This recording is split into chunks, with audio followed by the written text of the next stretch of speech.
Chapter 27. Early in the morning, all the chief priests and the elders made their plans against Jesus to put him to death. They put him in chains, let him off, and handed him over to Pilate, the Roman governor. When Judas, the traitor, learnt that Jesus had been condemned, he repented and took back the 30 silver coins to the chief priests and the elders. "I have sinned by betraying an innocent man to death," he said. "What do we care about that?" they answered. "That is your business." Judas threw the coins down in the temple and left. Then he went off and hanged himself. The chief priests picked up the coins and said, "This is blood money, and it is against our law to put it in the temple treasury." After reaching an agreement about it, they used the money to buy Potter's Field as a cemetery for foreigners. That is why that field is called Field of Blood to this very day. Then what the prophet Jeremiah had said came true. They took the 30 silver coins, the amount the people of Israel had agreed to pay for him, and used the money to buy the Potter's Field, as the Lord had commanded me. Jesus stood before the Roman governor, who questioned him. "Are you the king of the Jews?" he asked. "So you say," answered Jesus. But he said nothing in response to the accusations of the chief priests and elders. So Pilate said to him, "Don't you hear all these things they accuse you of?" But Jesus refused to answer a single word, with the result that the governor was greatly surprised. At every Passover festival, the Roman governor was in the habit of setting free any one prisoner the crowd asked for. At that time there was a well-known prisoner named Jesus Barabbas. So when the crowd gathered, Pilate asked them, "Which one do you want me to set free for you, Jesus Barabbas or Jesus called the Messiah?" He knew very well that the Jewish authorities had handed Jesus over to him because they were jealous. While Pilate was sitting in the judgment hall, his wife sent him a message. "Have nothing to do with that innocent man, because in a dream last night I suffered much on account of him." The chief priests and the elders persuaded the crowd to ask Pilate to set Barabbas free and to have Jesus put to death. But Pilate asked the crowd, "Which one of these two do you want me to set free for you?" "Barabbas," they answered. "What then shall I do with Jesus called the Messiah?" Pilate asked them. "Crucify him," they all answered. But Pilate asked, "What crime has he committed?" Then they started shouting at the top of their voices, "Crucify him!" When Pilate saw that it was no use to go on, but that a riot might break out, he took some water, washed his hands in front of the crowd, and said, "I am not responsible for the death of this man. This is your doing." The whole crowd answered, "Let the punishment for his death fall on us and our children." Then Pilate set Barabbas free for them. And after he had Jesus whipped, he handed him over to be crucified. Then Pilate's soldiers took Jesus into the governor's palace, and the whole company gathered round him. They stripped off his clothes and put a scarlet robe on him. Then they made a crown out of thorny branches and placed it on his head, and put a stick in his right hand. Then they knelt before him and mocked him. "Long live the King of the Jews," they said. They spat on him and took the stick and hit him over the head. When they had finished mocking him, they took the robe off and put his own clothes back on him.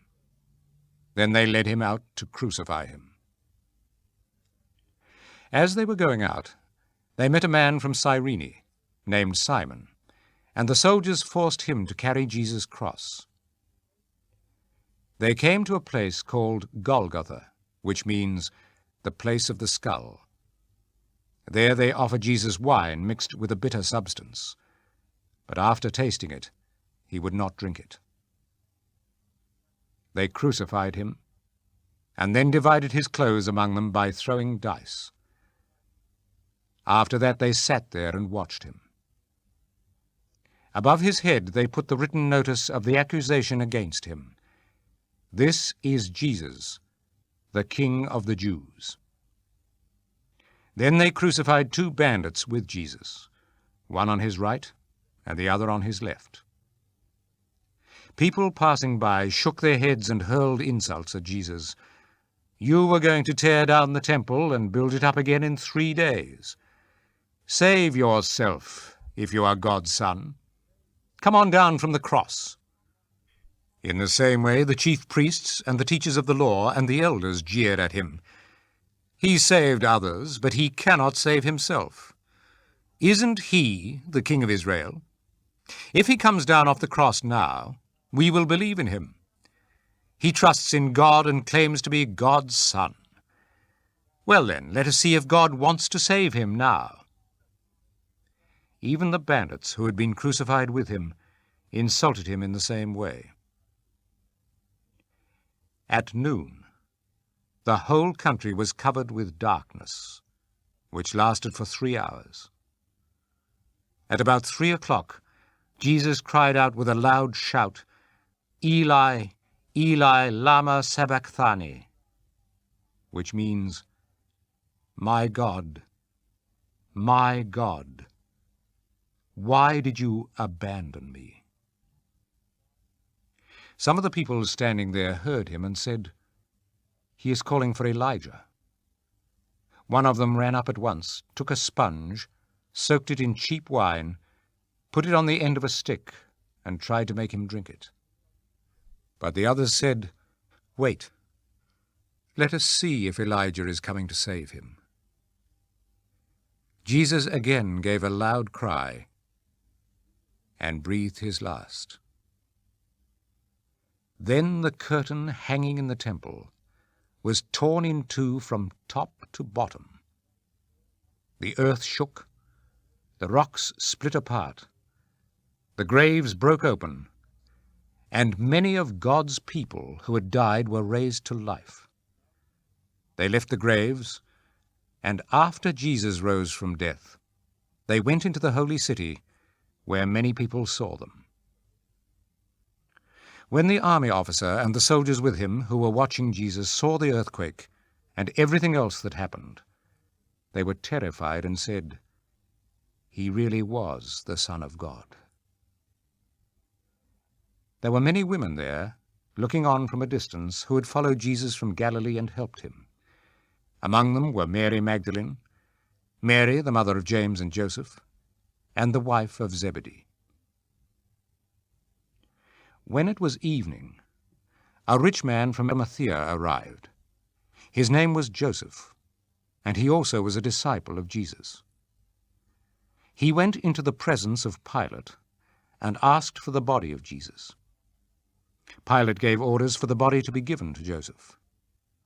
So Joseph took it, wrapped it in a new linen sheet, and placed it in his own tomb, which he had just recently dug out of solid rock.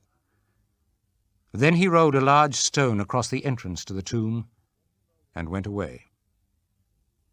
Mary Magdalene and the other Mary were sitting there, facing the tomb. The next day, which was a Sabbath, the chief priests and the Pharisees met with Pilate and said, "Sir, we remember that while that liar was still alive, he said, 'I will be raised to life 3 days later.' Give orders, then, for his tomb to be carefully guarded until the 3rd day, so that his disciples will not be able to go and steal the body, and then tell the people that he was raised from death. This last lie would be even worse than the first one." "Take a guard," Pilate told them. "Go and make the tomb as secure as you can." So they left, and made the tomb secure by putting a seal on the stone and leaving the guard on watch.